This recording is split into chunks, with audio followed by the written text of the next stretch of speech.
रात के 2 बजे हैं।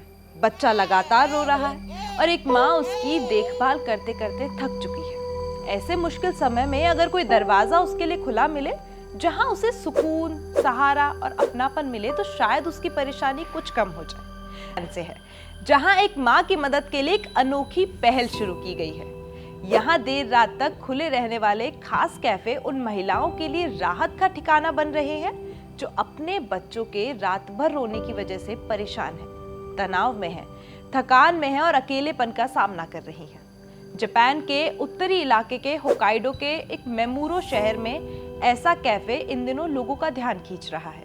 दिन में ये एक सामान्य फ्रेंच टोस्ट कैफे होता है, लेकिन सप्ताह में एक रात ये माँ और उनके बच्चों के लिए एक सुरक्षित आश्रय में बदल जाता है। इस कैफे की मालिक है 28 वर्षीय मदोका नुजावा। उन्होंने पिछले साल अक्टूबर में एक खास पहल शुरू की। हर रविवार रात 9 बजे से लेकर सोमवार सुबह 6 बजे तक उनका कैफे मुफ्त में उन माँओं के लिए खुला रहता है जो अपने बच्चों की देखभाल करते करते थक चुकी हैं या जिन्हें किसी के साथ कुछ पल बात करने की जरूरत महसूस होती है। इस जगह का नाम रखा गया है ओयाको नुकाया, जिसका अर्थ है माँ और बच्चे का घर। यहाँ बच्चों के लिए खेलने और सोने की व्यवस्था है। स्तनपान कराने और डायपर बदलने के लिए अलग जगह बनाई हुई है। सबसे खास बात यहाँ की ये है कि यहाँ स्वयंसेवी महिलाएं मौजूद रहती हैं जो बच्चों पर नजर रखती हैं और माँओं की बातें सुनती हैं। सुनने में शायद एक ये छोटी सी पहल लगे, लेकिन जिन माँओं ने यहाँ समय बिताया है उनके लिए ये किसी बड़ी राहत से कम नहीं है। कई महिलाओं का कहना है कि यहाँ आकर उन्हें पहली बार महसूस हुआ कि वो अपनी परेशानियों में अकेली नहीं है। दरअसल इस पहल की शुरुआत भी एक माँ के अपने अनुभव से हुई। मदोका नुजावा बताती हैं कि जब उनकी बेटी छोटी थी तब उन्होंने भी कई रातें जाग कर बिताई थी। बच्ची के लगातार रोने पर वे घंटों उसे गोद में लिए रखती थी। कई बार सुबह होने तक उन्हें आराम नहीं मिल पाता था। उन्हें लगता था कि शायद दुनिया में सिर्फ वही इस परेशानी से गुजर रही है। लेकिन समय के साथ उन्होंने समझा कि ऐसी स्थिति का सामना लगभग हर नई माँ को करना पड़ता है और इसी सोच ने उन्हें दूसरे परिवारों की मदद के लिए प्रेरित किया। दिलचस्प बात पता है क्या है?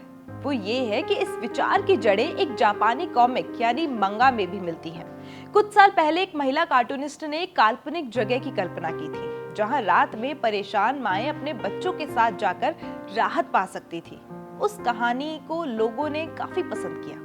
कई माँओं ने कहा कि काश ऐसी कोई जगह सचमुच में मौजूद होती। आज वही कल्पना धीरे धीरे हकीकत का रूप ले रही है। जापान के दूसरे इलाकों में भी ऐसी पहल शुरू हो चुकी है। टोकुशिमा और निगाता जैसे शहरों में स्वयंसेवी संगठन और विमेंस ग्रुप इसी तरह के नाइट कैफे चला रहे हैं। यहाँ माँओं को कुछ देर आराम करने, बातचीत करने और मानसिक सहारा पाने का मौका मिलता है। हालांकि इन केंद्रों को चलाना इतना भी आसान नहीं है, क्योंकि ज्यादातर जगह दान और स्वयंसेवकों की मदद से चलती हैं। रात भर सेवाएं उपलब्ध कराने में भी खर्च आता है और पर्याप्त लोगों की जरूरत भी पड़ती है।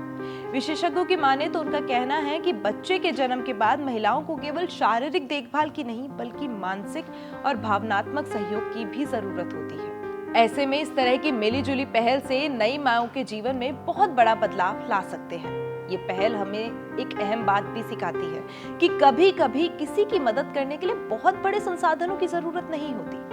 जरूरत होती है तो सिर्फ संवेदनशीलता की, किसी की बात सुनने की और ये एहसास दिलाने की कि वो अकेला नहीं है। जापान का ये नाइट टाइम क्राइम कैफे आज सिर्फ कैफे नहीं बल्कि उन माँओं के लिए उम्मीद का घर बन गए हैं जो जीवन के सबसे चुनौतीपूर्ण दौर में थोड़े से सहारे की तलाश में है।